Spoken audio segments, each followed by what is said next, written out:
Varios, unos poquitos. Sí, pero ¿me oís?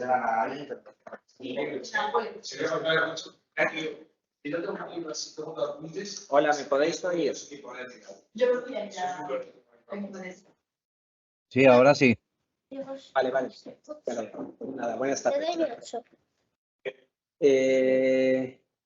Sí, hay alguien con el micrófono encendido. Sí que le pediría que lo apague para que nos escuchemos todos. Empiezo a grabar y empezamos la clase. Yo estoy grabando. Sí, yo estoy grabando. Y ahora compartir pantalla. Y empezamos.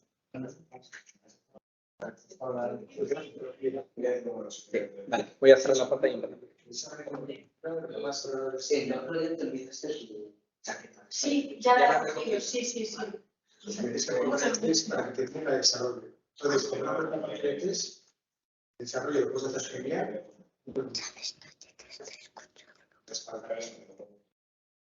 Bien.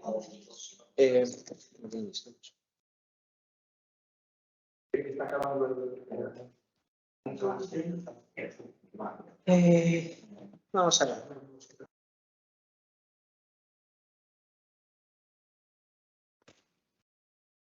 Sí.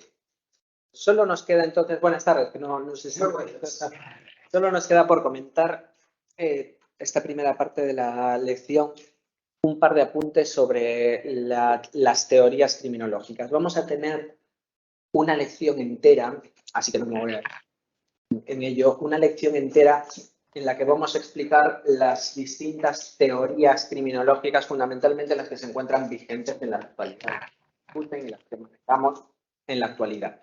Pero sí que tengo que decir, recordad que estamos hablando sobre la criminología como ciencia, ¿vale? Que estamos analizando la lección en la que se explica. Por favor, quien esté con el micrófono encendido, sí que le pediría que lo apague, ¿vale? Para no oíros, quiero decir.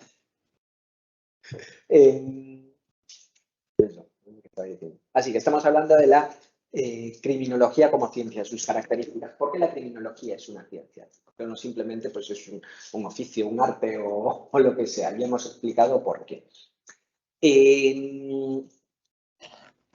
Hemos explicado también sus características y tal. La criminología o el desarrollo actual de la criminología nos sitúa frente a distintas teorías. Más adelante las explicaremos. Pero sí tengo que decir una cosa. Cada una de esas teorías, lo que son... Perdonad, ¿podéis apagar el micrófono? Es que ya lo vengo diciendo 3 veces.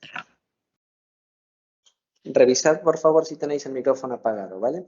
Y si alguien lo tiene encendido, que lo apague, por favor. Si no, lo que voy a hacer es otra cosa. Voy a bajar el volumen aquí porque yo creo que no me está mal. Sí, ya no se escucha. Si tienen dudas. Y si hacen una pregunta, pues si tenéis una pregunta, por favor, por el chat.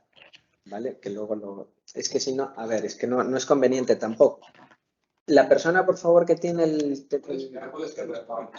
Ah, sí, eso se puede. Es que si no vamos a estar así toda la tarde.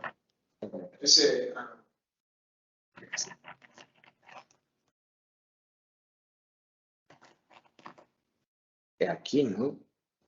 Cristina, yo creo que es Cristina, sí.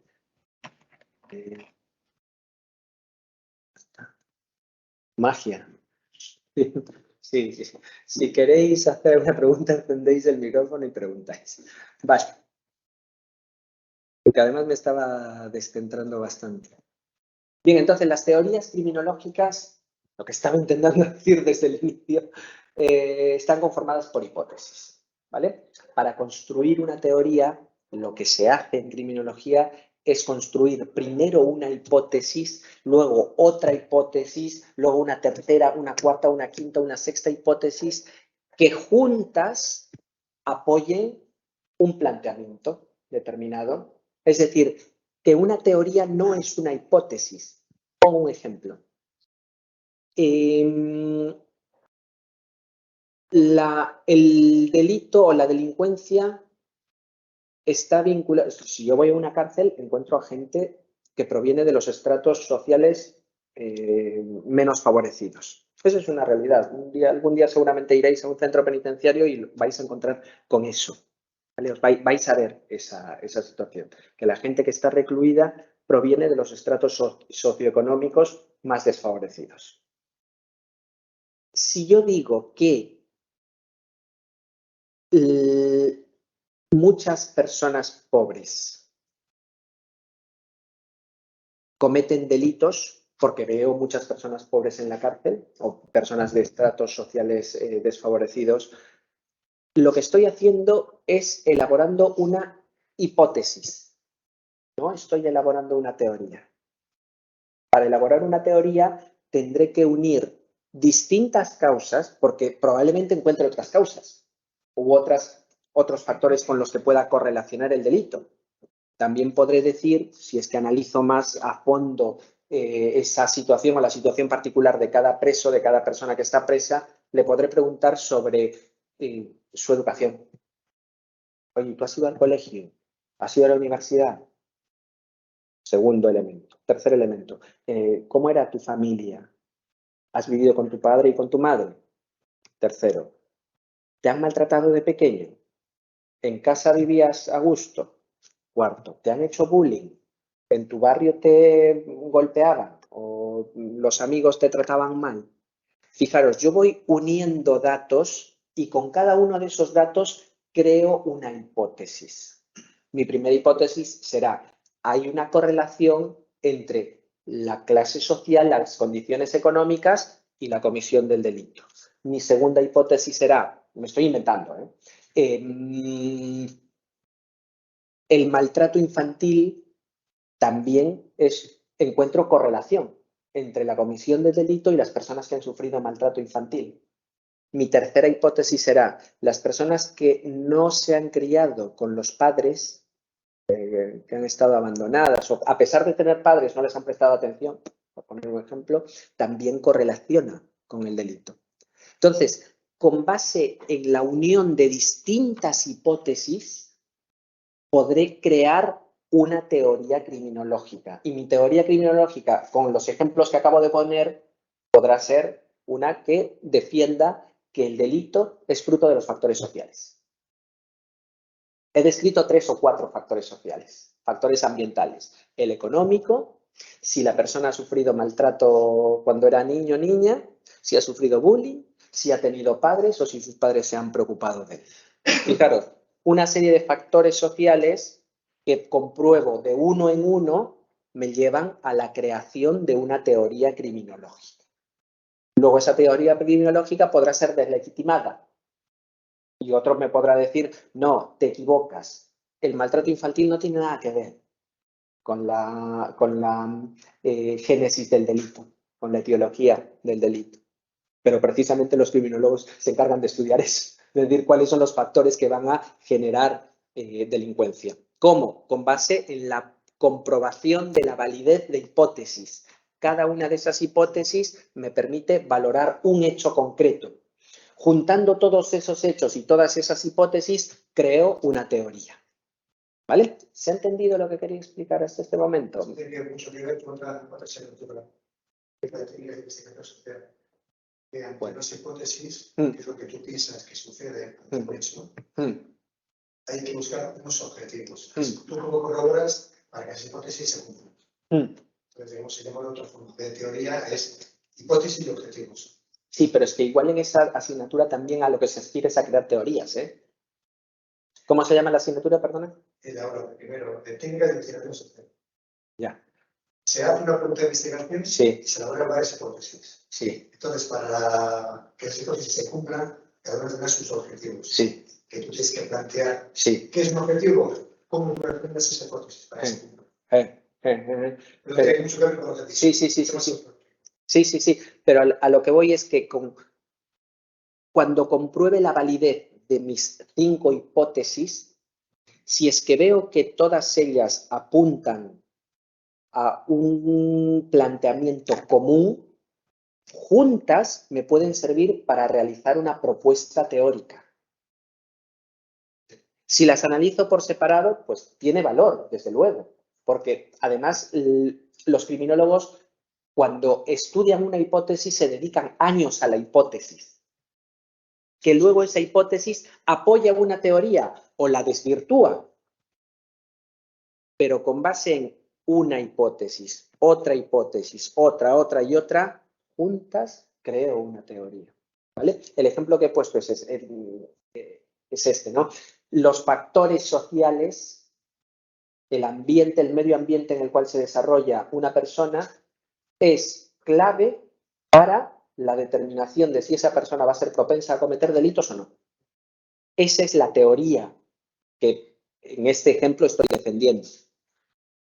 Y para llegar a esa teoría he analizado 5 hipótesis diferentes. La primera, la relacionada con la correlación entre las condiciones económicas y el delito. La segunda, la relacionada con el maltrato infantil y el delito. La tercera, relacionada con la familia y el delito. La cuarta, relacionada con el bullying que ha sufrido o que no ha sufrido y el delito. Todas ellas juntas me han permitido crear una teoría. Se podrá cuestionar tanto las hipótesis como la teoría, pero para cuestionar mi teoría que defiende que los factores sociales condicionan el comportamiento criminal, tendré que cuestionar las hipótesis. O sea, si yo quiero defender una teoría contraria, tendré que atacar a las hipótesis, porque desvirtuando esas hipótesis es como que le quitase las patas a la mesa. Es decir, no se sostiene mi teoría si es que desvirtúo cada una de esas hipótesis que vendrían a ser las patas de mi mesa. ¿Vale? ¿Ahora se ha entendido? Muy bien. Pues pasamos a lo siguiente. La criminología como ciencia autónoma. De esto no voy a decir prácticamente nada porque yo creo que ya lo he comentado. La criminología es una ciencia relativamente reciente, ya hemos visto pues, los orígenes y tal, donde se encuentran los antecedentes de la criminología. Durante muchísimos años, en el ámbito europeo continental, la criminología ha dependido del derecho penal. He oído que estabais hablando ya de los aspectos más jurídicos. La criminología no tenía entidad propia. Cuando yo estudié Derecho, por ejemplo, imagino que cuando tú estudiaste también Derecho, se hablaba de la criminología como una partecita pequeña del derecho penal a la que pues prácticamente no se le prestaba atención más allá del quedarnos con lo anecdótico, ¿no? De Lombroso, de Perry, del delincuente nato y poca cosa más. Ha adquirido entidad propia. Hoy en día ya nadie discute que la criminología es una ciencia, pero sí es necesario saber que en su momento se cuestionaba la autonomía de la criminología, se consideraba como parte del derecho. Insisto, eso en el contexto europeo continental. En el contexto anglosajón pasó una cosa diferente. En el contexto anglosajón, la criminología no dependía del derecho, sino más bien de la sociología. Ellos tenían una escuela sociológica muy potente, de sociólogos muy potente, y ahí es donde se estudiaba el fenómeno del delito. ¿Por qué determinadas personas cometen delitos? Como parte de la interacción social. Entonces, hay que tener en cuenta esas características que nos permiten ver la diferencia entre las distintas sociedades, ¿no? En la nuestra, la criminología dependía del derecho. En la anglosajona, la criminología dependía de la sociología. Hoy en día, la criminología es una ciencia autónoma. Hay grados en criminología, hay másteres en criminología, hay doctorados de criminología, hay puestos de trabajo para criminólogos, es decir, que la autonomía ha alcanzado una independencia, una autonomía plena a día de hoy. La cosa es que luego los puestos de trabajo con los años van surgiendo nuevos, ¿no? Es decir, en los países de Europa del Norte tienen una mayor oferta laboral para gente que se encarga de criminología. En los países del Mediterráneo ha eclosionado, ha surgido nuevas oportunidades laborales para la criminología, pero todavía no estamos a la altura de los países de Europa del Norte. ¿Vale? Bien, relación con las ciencias MAT. Hay algunas que van a ser evidentes y otras no. Yo tengo que realizar algunas apreciaciones. Ya hemos dicho que la criminología es una ciencia multidisciplinar, ¿no? Entonces, el saber de distintas ramas de las ciencias o de distintas ciencias va a confluir en la criminología, nos va a ayudar. ¿Qué es lo que tenemos que hacer los criminólogos, las criminólogas? Organizar ese saber, ese conocimiento. Esa es nuestra tarea, al final de cuentas. Para lo que nos estamos formando es para saber cómo organizar ese conocimiento de la mejor manera posible, porque nosotros, nosotras, no vamos a ser expertos en sociología, pues para eso habrá que estudiar sociología. No vamos a ser expertos en psiquiatría, para eso habrá que estudiar una carrera de medicina y especializarse en psiquiatría haciendo una especialización que dura muchísimos años. No vamos a ser psicólogos, biólogos, juristas, aunque tengamos muchos conocimientos. De lo que se trata es de saber qué es importante de cada una de esas ciencias para el saber criminológico. Y ahí radica lo que los criminólogos, las criminólogas aportamos, el saber coordinar ese conocimiento, unificarlo y poder dar una respuesta ante una demanda determinada. En la policía, en el centro penitenciario, en el juzgado, donde soliciten nuestros servicios. ¿Vale? Entonces, relaciones con la sociología. Las relaciones con la sociología pues son históricas. Hace un momento ya he comentado que en los países anglosajones la criminología dependía de la sociología. El delito es una conducta social, por eso los sociólogos se ocuparon del estudio de la sociología y quizás uno de los máximos representantes de esta realidad, de esta preocupación por el fenómeno criminal es precisamente la Escuela de Chicago, que ya hemos comentado en clases anteriores. La sociología intentó acaparar la criminología, pero como ya hemos comentado, pues la criminología tiene plena autonomía a día de hoy. Por otro lado, tenemos la psiquiatría. La psiquiatría es la siguiente ciencia que nos interesa. La psiquiatría es la rama de la medicina que estudia las enfermedades mentales. Entonces, para los criminólogos es muy importante tener conocimientos de psiquiatría por varias razones. Primero, para saber si es que la enfermedad mental condiciona o no el delito. Es un rasgo que he de tener en cuenta, un factor que he de tener en cuenta para afirmar que una persona va a ser potencialmente un delito o es potencialmente un delincuente, mejor dicho. A ello le vamos a llamar peligrosidad criminal. La peligrosidad criminal es la característica de una persona que me lleva a la afirmación de que probablemente vaya a cometer un delito. Puedo tener distintos niveles de certeza. Puedo estar totalmente seguro de que va a cometer un delito o dudar, esta persona puede cometer un delito. Es decir, la peligrosidad criminal va a ser un concepto graduable, modulable. Sí. Sobre todo la criminología, estudian a las personas que sufren alguna anomalía. No, la criminología tiene en cuenta las anomalías mentales que van a provocar o que pueden ser causa de la comisión del delito. Nosotros, los criminólogos, no somos psiquiatras, no tenemos el conocimiento suficiente para estudiar esas enfermedades o para estudiar los tratamientos. Eso lo tendrán que hacer los psiquiatras. Lo que nosotros vamos a hacer es intentar recopilar esa información que se extrae de la psiquiatría para poder explicar el delito, para poder explicar la peligrosidad criminal. ¿Vale? Eso por un lado. Por otro lado, a la criminología también le interesa conocer las enfermedades mentales o tener cierto conocimiento de las enfermedades mentales para poder explicar los supuestos de inimputabilidad. Este es otro término nuevo que introduzco, ¿vale? Las personas que cometen un hecho que es considerado delito por la ley, por el Código Penal, van a ser responsables de ese hecho si concurren una serie de características, una serie de factores.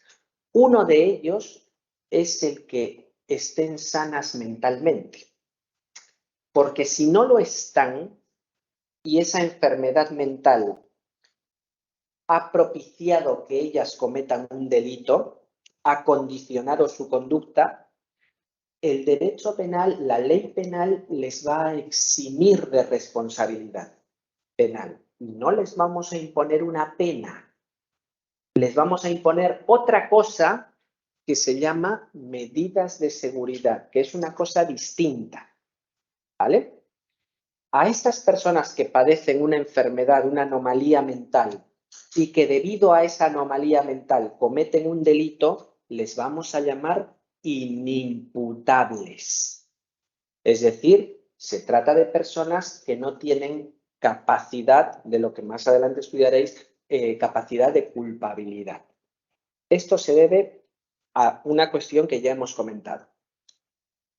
El derecho parte de la idea, y el derecho penal en particular, y la criminología también, parte de la idea de que los seres humanos somos libres, de que tenemos libre albedrío, moderado pero libre albedrío, al fin de cuentas.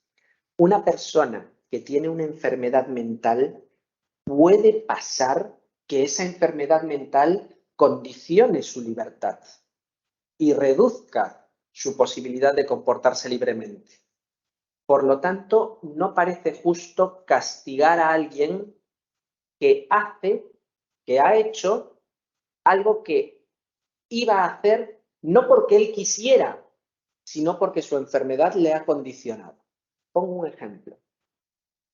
Una persona que sufre una alteración de la percepción grave que le provoca alucinaciones. Una esquizofrenia, paranoide, en un estado muy avanzado. O si no, una persona con Alzheimer, que le provoca que se olvide de lo que, o de su existencia en ese momento. En ambos casos, pongamos el ejemplo de que la persona entra a una vivienda que no es suya, en la creencia de que es su casa. Esta es mi casa, estoy totalmente convencido de que es mi casa.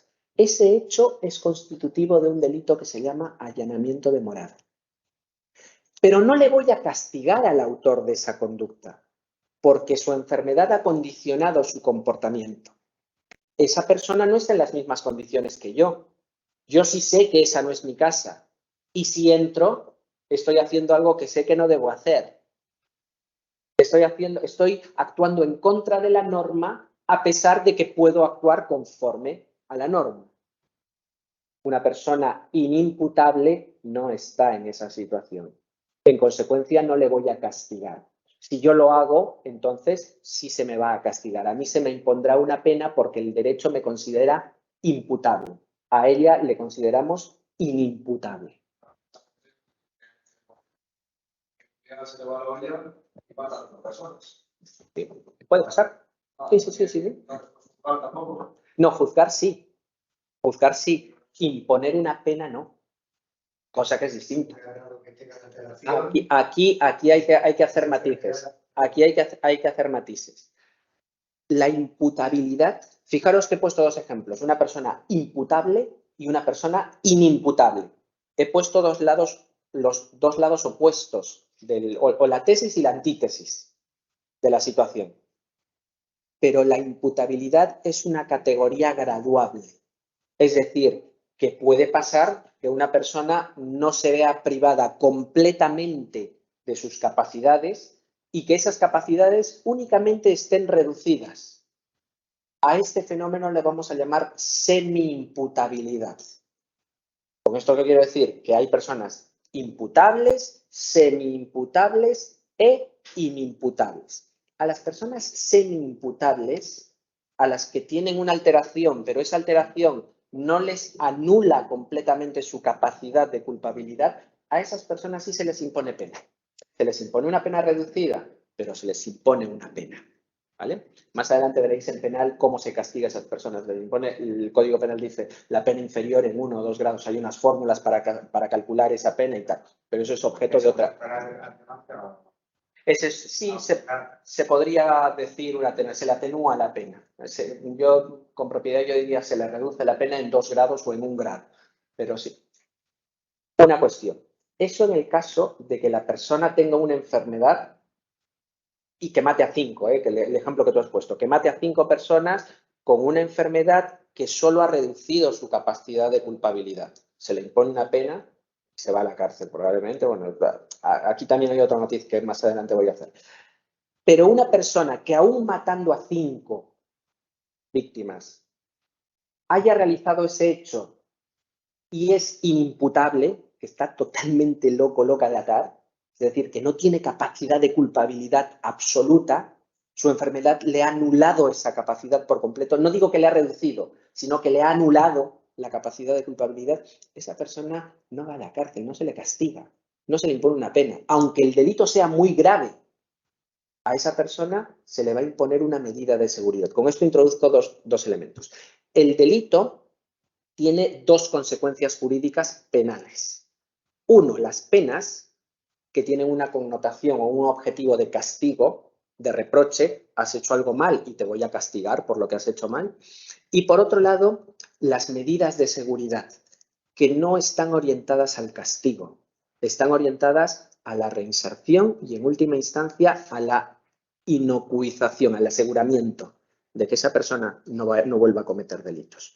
Una medida de seguridad es el internamiento de la persona en un centro psiquiátrico, por ejemplo. Internar a una persona en un centro psiquiátrico no es una pena. No castigo a nadie internándole en un centro psiquiátrico, porque el centro psiquiátrico no persigue la finalidad de reproche. Lo que persigue es atender a las necesidades de esa persona, intentar curarle, intentar que su enfermedad sea lo menos dañina posible para ella misma y para la sociedad. Nada más. En cambio, la pena sí persigue, la prisión, la pena privativa de libertad, sí persigue ese fin de reproche, ese fin de intentar darle el mensaje a la persona, porque es que lo está entendiendo, has hecho mal, y es que ahora vas a tener normas de comportamiento, vas a tener horas para comer, no puedes hacer ejercicio, no vas a ir a la piscina, ya no puedes salir a la calle. Es que la pena es un mal y se le impone el mal a esa persona. Además se persiguen otros fines, pero eso lo vais a estudiar más adelante, ¿vale? Entonces, las consecuencias del delito van a variar teniendo en cuenta los aportes que se puedan realizar desde la psiquiatría. Si desde la psiquiatría puedo elaborar pronósticos o mejor dicho, puedo realizar valoraciones que me lleven a la conclusión de que una persona debe ser considerada inimputable, las consecuencias van a ser grandes, van a ser importantísimas, porque ya no podré imponer una pena, podré imponer una medida de seguridad. ¿Vale? Luego hay unas normas que no he comentado porque no es objeto de esta asignatura. A las personas semi-imputables, esas que están en la categoría intermedia, en principio no se les impone una pena. Se les impone una medida de seguridad porque siguen teniendo algún problema de alteración mental. Solo se les impone una pena si es que después de haber pasado por ese tratamiento psiquiátrico, por ejemplo, queda algo de tiempo establecido en la sentencia de cumplimiento de pena. Esto lo vais a estudiar más adelante, se llama sistema vicarial. Les impongo primero la medida de seguridad y más adelante, si no se han rehabilitado, les impongo la pena. Si no, no. Si se han rehabilitado, entonces renuncio a la pena. Esto es otra cosa de otra asignatura, ¿vale? No me quiero meter en ese asunto porque vais a estudiar con detenimiento. Vale. Entonces, el objetivo de la psiquiatría, por resumir, va a ser valorar la peligrosidad criminal y la imputabilidad del autor, ¿vale? Por otro lado, la psicología. La psicología va a ser, bueno, es una ciencia empírica que estudia la conducta humana y la personalidad. La psicología nos va a permitir intentar encontrar relaciones entre los factores ambientales y la conducta de la persona, entre los factores ambientales y la personalidad del autor, ¿vale? Y ahí radica uno de los grandes aportes de la psicología a la criminología. Vais a tener varias asignaturas de psicología a lo largo de la carrera. Bueno, varias, al menos unas cuantas de psicología. O sea que vais a poder palpar cómo la psicología nos ayuda a los criminólogos, a las criminólogas a poder determinar las causas del delito. Pero no solo eso. También la psicología nos va a permitir analizar o estudiar las necesidades de la víctima. Porque recordemos, la criminología tiene como objeto de estudio, entre otros, a la víctima. Tanto para prestarle atención a la víctima, para poder reducir los efectos nocivos del delito, para poder reducir el daño que el delito ha causado, como también para poder obtener información relevante de cara a la lucha contra la delincuencia. Entonces, el estudio de la personalidad de la víctima también es importante para la criminología. ¿Y qué ciencia me aporta esas herramientas para poder estudiar la personalidad de la víctima? La psicología. ¿Vale? Bien, por otro lado tenemos al derecho penal. No, perdón, a la biología. Nos hemos saltado. Ya hemos comentado en la clase pasada, me parece, los avances en genética. Claro, la biología me permite intentar buscar una explicación del delito en un potencial gen de la delincuencia, un warrior, un gen guerrero, ¿no? Que es como se le denomina. También me puede permitir otras cosas. No sé si hoy llegaremos... No, hoy no. Pero tenemos que hablar sobre la delincuencia femenina, a diferencia de la delincuencia masculina. Una de las teorías, uno podrá estar de acuerdo o en desacuerdo, pero eso es una de las teorías que se han elaborado sobre la delincuencia femenina, es que hay diferencias entre la delincuencia masculina y la delincuencia femenina por razones hormonales. ¿De dónde saco ese conocimiento? Si no es el estudio de la composición biológica del ser humano. Las hormonas condicionarán nuestra personalidad, condicionarán nuestro estado de ánimo. Que yo esté más alegre o más deprimido, que me sienta más eufórico o no. Será una pregunta que nos tenemos que hacer. ¿Y cómo condiciona la producción de hormonas, de distintas hormonas y en distintas cantidades a las personas? Eso es una cuestión que también se tiene que valorar. Bien, entonces la biología pues aporta mucha información, ¿no? Desde temas genéticos hasta temas hormonales, es una cuestión que tenemos que tener en cuenta. Por otro lado, el derecho penal. Tenemos que distinguir lo que se llama derecho penal objetivo de derecho penal subjetivo. El derecho penal objetivo está referido al sector, la definición es tal cual, el sector del ordenamiento jurídico que se encarga de regular el delito y de asignar la pena correspondiente. Dicho de otro modo, el derecho penal objetivo es la ley, está referido a la ley, a la norma.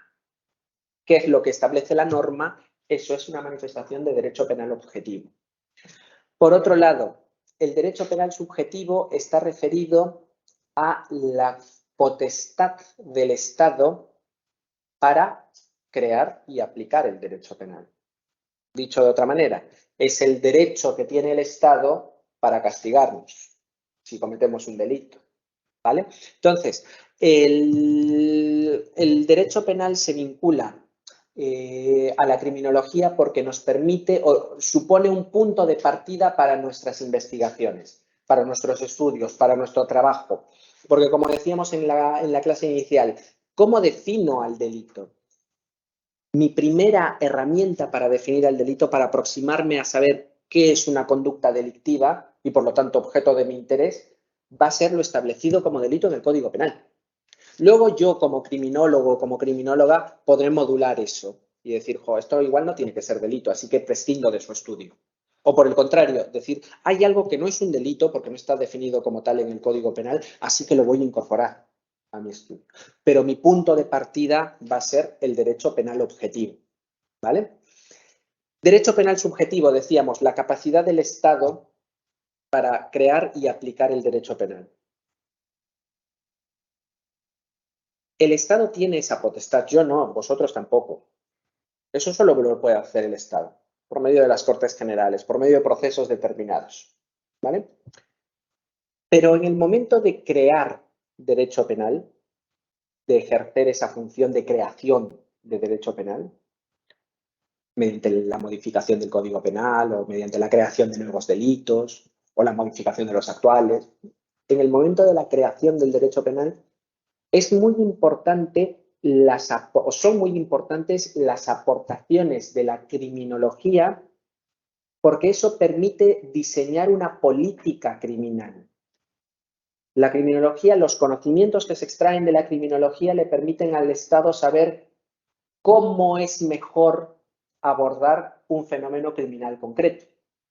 Los criminólogos son los que van a medir el delito. no los jueces, no los legisladores, no los abogados. Los criminólogos son los que realizan los estudios de medición del delito, mediante encuestas, mediante estudios de estadísticas, y elaboran unas propuestas, unas conclusiones. Esas propuestas podrán ser oídas o desoídas por parte del legislador. Lo ideal es que las propuestas pues, de los criminólogos sean escuchadas. Señores, si alguien sabe sobre delitos y sobre cómo combatirlos, son los criminólogos. Entonces, el trabajo de la criminología permite al derecho penal subjetivo ejercer su función de creación de legislación. ¿Vale? Por último, los fines del derecho penal. El derecho penal persigue como fines la protección de bienes jurídicos, en primer lugar. Y en segundo lugar, la protección de las personas que van a ser sometidas al derecho penal. Es decir, que con el derecho penal no solo protejo a las víctimas de los delitos. Claro, me interesa proteger a las víctimas de los delitos, por eso castigo al delincuente. Porque quiero proteger, quiero evitar que ese delincuente vuelva a cometer un delito. También protejo al delincuente mediante el establecimiento de respuestas penales compatibles con el respeto a los derechos humanos. Al delincuente yo no le puedo tratar como una cosa. No puedo privarle de sus derechos. Le tengo que someter a un juicio justo. Le tengo que someter a un proceso penal dotado de garantías. Esas garantías y ese juicio y ese proceso justo está definido en el ordenamiento jurídico. Siempre se podrá perfeccionar, se podrá mejorar, podremos criticar la norma, por supuesto. Pero en principio, ese juicio, ese proceso justo está definido en la ley de enjuiciamiento criminal, en la ley procesal penal. Por lo tanto, como decía, el derecho penal no solo protege a las víctimas, sino también que protege al delincuente. Y en el momento en el cual analizo, pues, de las víctimas ya hemos hablado de he de conocer las necesidades de las víctimas, pero no hemos hablado del delincuente. En la clase pasada hemos mencionado algo. Para poder elaborar una propuesta de tratamiento penal adecuada, justa, coherente, idónea, tengo que conocer al delincuente y a sus necesidades. Pongo, por ejemplo, lo que comentábamos en la clase pasada. ¿Será, por ejemplo, la castración química una respuesta idónea para el fenómeno de la delincuencia sexual? Entonces la criminología tendrá que realizar sus estudios estadísticos, empezando por estudios estadísticos, ¿no? ¿Cuántos delincuentes sexuales sometidos a castración química han reincidido? Muchos, pocos. ¿No? ¿Qué condiciones concurren en estos delincuentes sexuales para que algunos reincidan y otros no? Y poder llegar a la conclusión de si la castración química es eficaz o no es eficaz. Con independencia de que sea justa o injusta. Porque una cosa es la eficacia. Eficaz es meter a todos a la cárcel y encerrarlos de por vida. ¿Qué medida más eficaz que eso? Una cadena perpetua para todo el mundo. Pero quizás eso no es justo. Entonces, también tendré que valorar si el imponer la castración química de manera coactiva es una medida justa o si por el contrario no es justo. ¿Vale? Y entonces, tenemos que fijarnos en todo ello. Vale, la dogmática penal.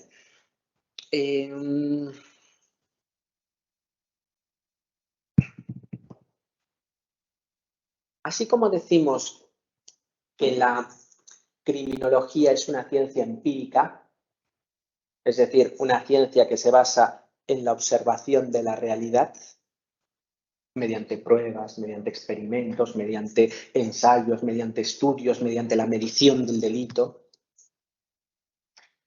incorporando conocimientos de muchas otras áreas. Así como decimos que la criminología es una ciencia empírica, el derecho penal es una ciencia o puede ser concebido como una ciencia normativa y argumentativa. voy introduciendo otros conceptos. La teoría del derecho penal, que vais a estudiar más adelante, toda esa teoría del derecho penal no es una verdad absoluta que pueda ser constatable de manera empírica. La justicia no puede ser constatable de manera empírica.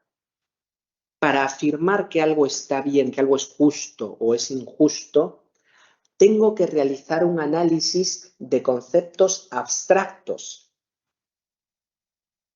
Eso no me pasa en criminología. En criminología, con todas las dificultades que la criminología presenta, estoy intentando analizar hechos concretos, hechos observables. La conducta criminal es observable. El número de delitos es cuantificable, aunque exista una cifra negra. En las ciencias jurídicas, en la ciencia penal en particular, eso no es así.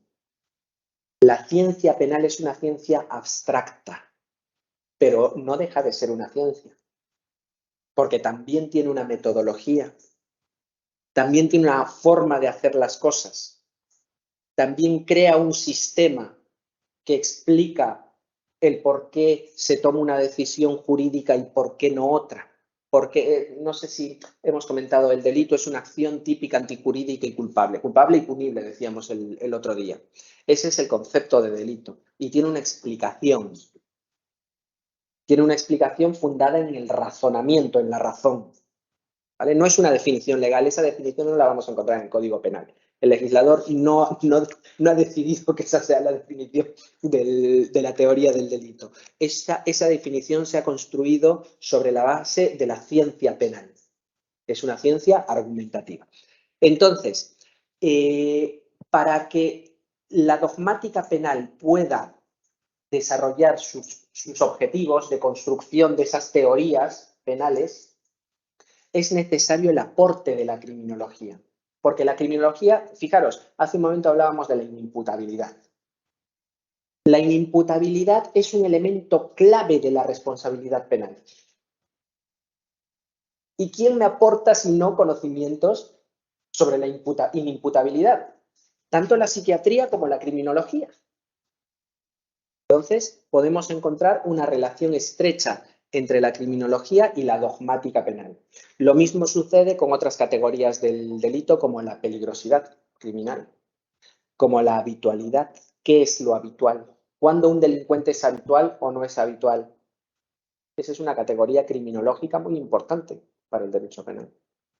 ¿La reincidencia será lo mismo que la habitualidad? Volvemos a otra categoría jurídica que en criminología también se estudia. ¿Quién es reincidente? ¿Por qué es reincidente? Se trata de categorías que en derecho penal, desde nuestra perspectiva y con nuestro método, que es distinto al criminológico, estudiamos. Con métodos distintos. Y ese método es la dogmática penal. La dogmática penal implica la sistematización de ese conocimiento. Que ese conocimiento sea coherente. ¿Vale? Más adelante vais a estar más familiarizados con la dogmática penal cuando estudiéis la teoría del delito. La teoría del delito es dogmática penal, entera, íntegramente. Eso lo vais a estudiar en Fundamentos del Derecho Penal. No sé si ya tenéis esa asignatura, todavía no. Ya estáis haciendo Fundamentos del Derecho Penal. Esa asignatura es dogmática penal, puro y duro, pura y dura. Todo es teoría, con reflejo normativo. La norma refleja lo que vais a estudiar, pero es fruto del esfuerzo científico. ¿Vale? Por eso hay que distinguir entre derecho, fijaros, lo tengo aquí, hay que distinguir, perdonad, entre derecho penal objetivo, que es la norma, lo que dice la ley, entre derecho penal subjetivo, que es el derecho del Estado a crear y aplicar el derecho penal, y la ciencia del derecho penal, la dogmática penal. Es cómo los juristas sistematizamos y valoramos esos conceptos abstractos dándole un sentido, un orden a las cosas. ¿Vale? Bien, y las etapas pues son la interpretación, la sistematización y la crítica. La interpretación es lo más fácil, es lo primero que se hace. Se abre el Código Penal y se lee un artículo. ¿Qué me querrá decir este artículo? Y según lo que leo, pues tomo una decisión. La sistematización implica ya darle sentido a lo que estoy leyendo, crear un planteamiento, organizarlo, echarle aceite a todos esos engranajes para ver si es un buen sistema o no es un buen sistema.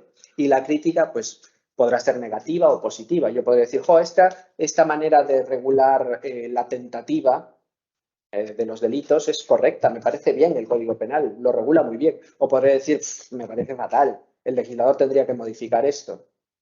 Es lo que se ha hecho con los delitos los delitos sexuales a raíz de la última modificación con la llamada ley del solo sí es sí. El legislador ha considerado que la legislación anterior no era apropiada, no era adecuada y ha tomado la decisión de modificarlo. Bueno, ha hecho una crítica negativa a la legislación anterior, ¿vale?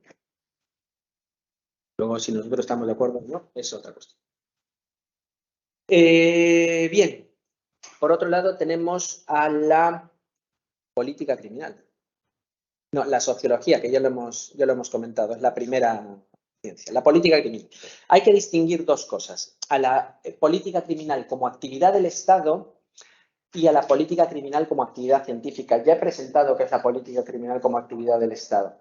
La política criminal como actividad del Estado implica la toma de decisiones del legislador, de los señores que están, las señoras que están en el legislativo, pero también quienes están en el ejecutivo, porque ellos proponen muchas cosas, es decir, en todos los aparatos de poder del Estado, quiero decir, para combatir el fenómeno delictivo. Entonces, el Estado podrá orientar su política legislativa en un sentido o en otro. El Estado podrá adoptar políticas de tolerancia cero, me invento, contra la delincuencia patrimonial de escasa entidad. Vamos a meter a la cárcel a todos los ladrones de carteras. Y no les vamos, aunque sea un delito escaso, vamos a tener una política de tolerancia cero con los ladrones de poca monta. Esa podría ser una política criminal, una política del Estado para la lucha contra un fenómeno delincuente. No vamos a tolerar delitos de corrupción, a la que lo haga. Pero podría ser una política criminal. Vamos a luchar también con tolerancia cero sobre los delitos de violencia de género. Fijaros, todas esas decisiones sobre qué castigar y con cuánta dureza castigar son decisiones del Estado. Es decir, la política criminal lo que hace es diseñar estrategias de lucha contra el delito lo más eficaces posibles. Luego veremos si es que realmente son eficaces o no. Porque la política criminal es una actividad científica también. Y la política criminal como actividad científica va a ser realizada por la criminología, por el derecho, y será desde estas ciencias cuando pondremos a prueba la decisión del legislador. ¿Esto ha sido útil o no ha sido útil? No, esta política de tolerancia cero contra los delincuentes de poca monta no ha servido para nada porque salen de la cárcel y no se reducen los delitos contra el patrimonio. O por el contrario, ¡guau!, ha sido magnífica, ha servido. Los delitos contra el patrimonio han reducido, casi han desaparecido. ¿Vale? Entonces tenemos que realizar esa distinción. Termino.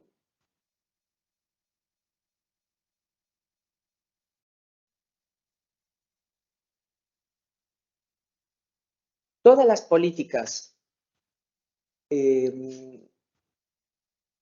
elaboradas por el Estado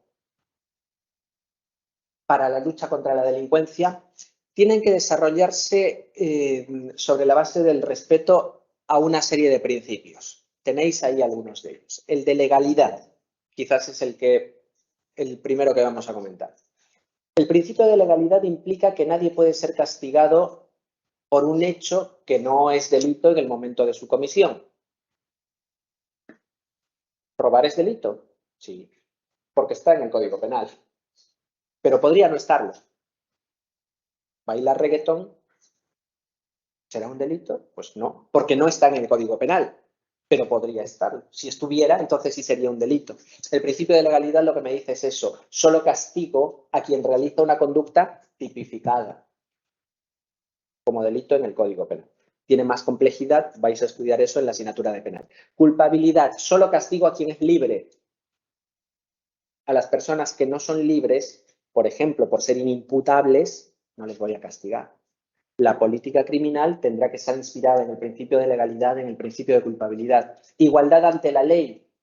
Bueno, no voy a discriminar a las personas. Si voy a castigar a todas, o si voy a castigar a las personas por un delito, a todas las tengo que castigar por igual. Tengo que tratar como igual a quienes son iguales. Pero eso implica que tengo que tratar diferente a quienes son diferentes. Emilio, pero si todos somos iguales, sí, ante la ley. Pero cada uno tiene unas particularidades. Por ejemplo, no tratamos igual a los menores que delinquen que a los mayores. Existe legislación penal del menor. Aunque cometan el mismo delito, un homicidio, a un menor le voy a tratar con otras leyes. Eso no quiebra el principio de igualdad.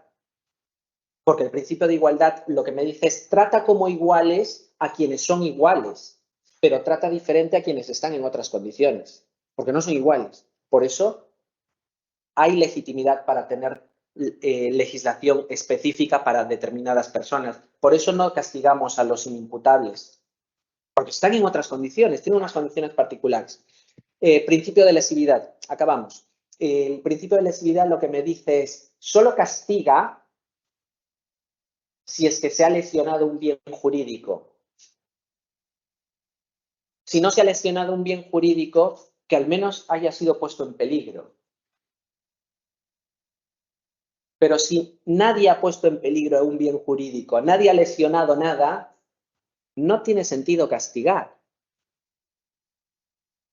Fijaros, el pensamiento, por muy repulsivo que sea, no es un delito.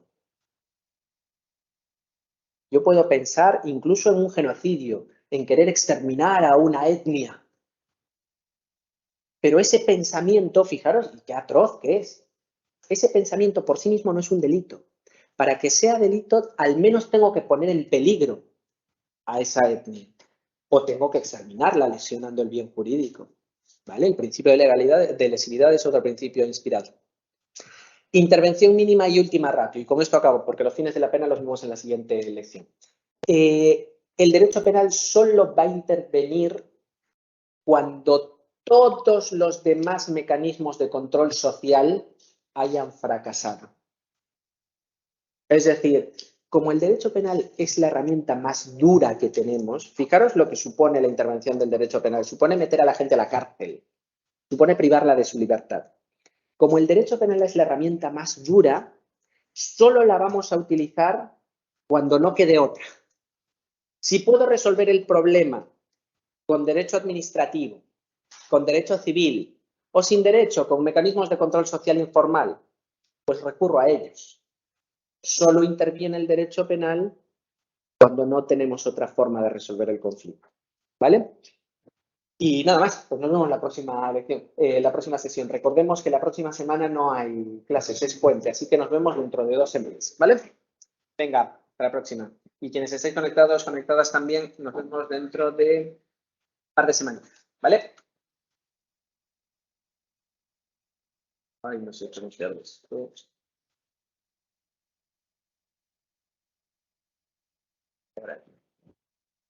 Venga, listo, hasta luego. Venga, agur, agur, agur. Dejo de compartir. Apago la pantalla también. Bueno, que tenemos la vacuna.